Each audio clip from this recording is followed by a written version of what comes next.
first problem, we have this pendulum that looks something like this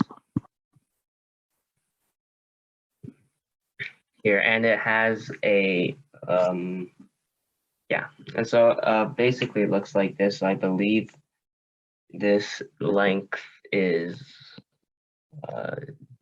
D, and this is L, and this is L. Okay, so we can look at this setup from two different angles. So this is the top view. It's something like this. X, and then here's the center. Let's call this angle alpha. And then this part would be D over 2. We don't need to care about the other half for now because it's just the same.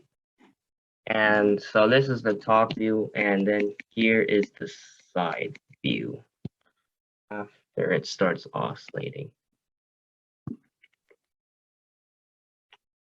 This part would be L. This again is X, and this angle would be theta. In reality, this X would actually be slightly curved like this, but since alpha is so small, we can just draw it as a straight line.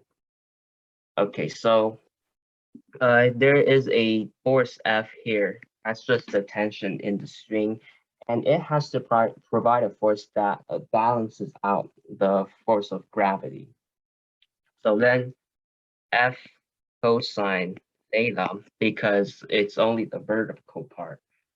So that's why we multiply by cosine theta. This is equal to mg over 2. The entire mass of the rod is m, but since we're only looking at this 1/2, which has a force F, then this part is true. It's not equal to mg. Okay. Then F sine theta is the force, is the restoring force that causes this rod to oscillate. And the torque here is tau, which is equal to F sine theta times the distance, which is D over 2, as you can see here from the top view. And then times 2, since there are two sides, both with the force F, so you have to multiply by 2. And this is equal to F sine theta D. Okay, so then we know that the angular acceleration, which is this d squared alpha over dt squared, alpha is the angle here in the top view. This is just equal to the torque over the moment of inertia. So it's F sine theta D over I. And in this case, the moment of inertia would be around the center of the rod. So then I is equal to 1/12 mL squared. Okay, and so now let's look. We can write sine theta is equal to x over L, while sine alpha is equal to 2x over D. So this means that sine theta is equal to D over 2L times sine alpha. Yeah. Okay, this will be helpful later. And so now, since both theta and alpha are really, really small, then we can approximate sine alpha is just equal to alpha, and cosine theta is equal to 1. So now we go back to this expression for d squared alpha over dt squared, and now plugging in some of these new expressions, we get mg over 2 times sine theta, which is alpha, which is alpha times d over 2l, and then times d over 1/12 ml squared. And note that f what is act that f cosine theta is equal to mg over 2. But since here we're approximating cosine theta is equal to 1, then this f is, we can approximate f is just equal to mg over 2. So that's why we don't have like a cosine theta here. Okay, so now we can simplify by canceling some stuff like this m, and we eventually end up with 3g d squared over big L squared times small l, and then times alpha.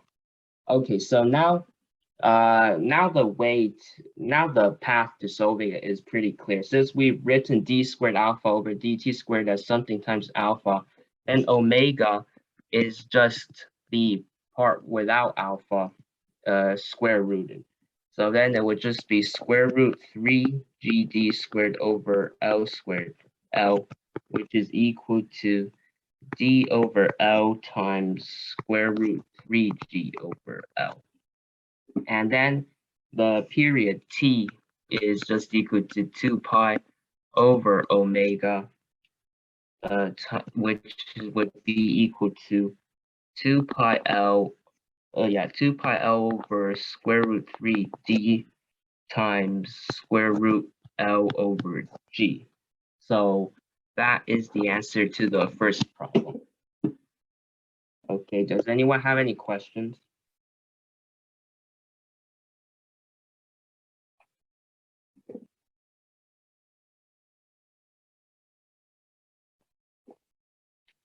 Okay, so then I guess I'll move on to the second one.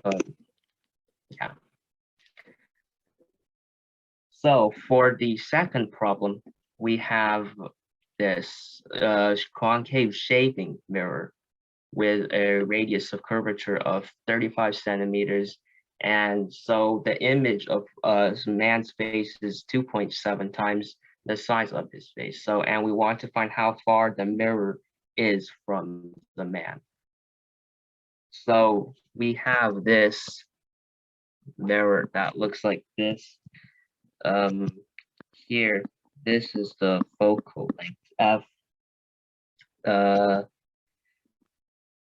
This would be the object length O, which is what we're trying to solve for here. It's how far the man's face is from the mirror, and then there's an image length here when this distance is I. So basically that's what it looks like. And here the equation that comes up in pretty much all of these problems is 1 over I plus 1 over O is equal to 1 over F. Yeah, you should. So this equation is one that is always used. You should remember it because of how useful it is, and we'll use it here because I over O is equal to 2.7. This is because it says that the image is 2.7 times the size of his face, and this, so this is like 2.7. This is 1. The ratio between I and O is the same. So then we have 1 over 2.7 O plus 1 over O is equal to 1 over F. And we can, so then we get that O is approximately equal to 1.37 F if you do the math. And then here, we don't know F in this situation, but we do know that these shaving mirrors are, these concave shaving mirrors are basically, they're just spherical mirrors. And for a spherical mirror, F is approximately equal to R over 2, where R is the radius. This is like, it's not exactly equal, but it's really, really close. And so everyone just uses it, and it normally doesn't cause any problems. So now we just get that O is equal to 1.37 times R over 2.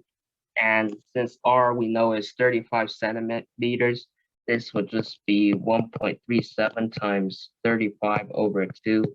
And this is equal to around 24 centimeters. So that is the answer to the second problem. Does anyone have any questions about this problem?